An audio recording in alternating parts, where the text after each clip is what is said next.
Motor ચાલુ જ છે, બાકી ટાંકો ભરાણો નથી, રાતે ભૂલી ગયા એટલે 1 વાગે છે. 4 વાગે મોટર ચાલુ છે.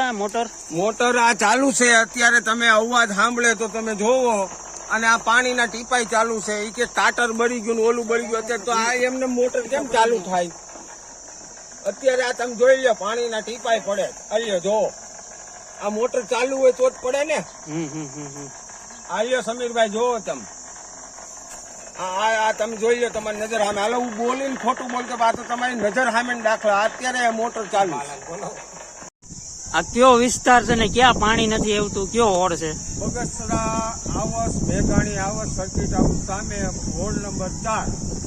શું તકલીફ શું છે તમારે? તકલીફ હજી તો અમારે 1.5-2 મહિના થયા છે. ચૂંટણી ગઈ છે, પણ આ તો પ્રોબ્લેમ હતો જ. પણ હમણાં ચૂંટણી ટાણે બધા કહી ગયા કે તમારો પ્રોબ્લેમ સોલ્વ થઈ જાય.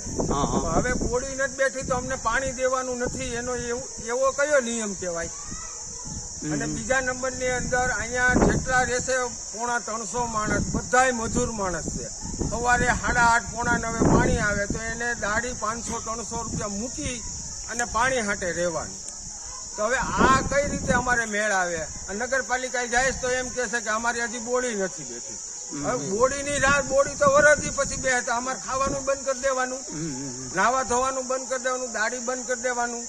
હવે બોડીને અમારે શું સાહેબ લાગે વળગે? અમને ખાલી સવારે 7 વાગે પાણી ગયું. અત્યારે પાણી હતોડું આવ્યું નથી. એમ કે ઓલું બળી ગયું, ઓલું બળી ગયું.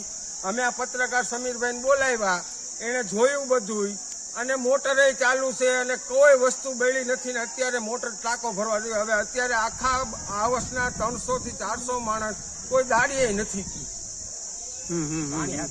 આ પાણીની હિસાબે આ પ્રશ્ન તો સાહેબ અમારું ઓછામાં ઓછા 5 થી 7 વર્ષ છે. કારણ કે અહીંયા જેટલા ચૂંટાઈ જાય છે પછી કઈ ધ્યાન દેવાનો, એ ખાલી ચૂંટાવા હાટે જ અહીંયા આવે. બાકી તો કોઈ બધા પૂરું હાલો આવી ગયા પછી કોઈ પૂછવાનું નહીં.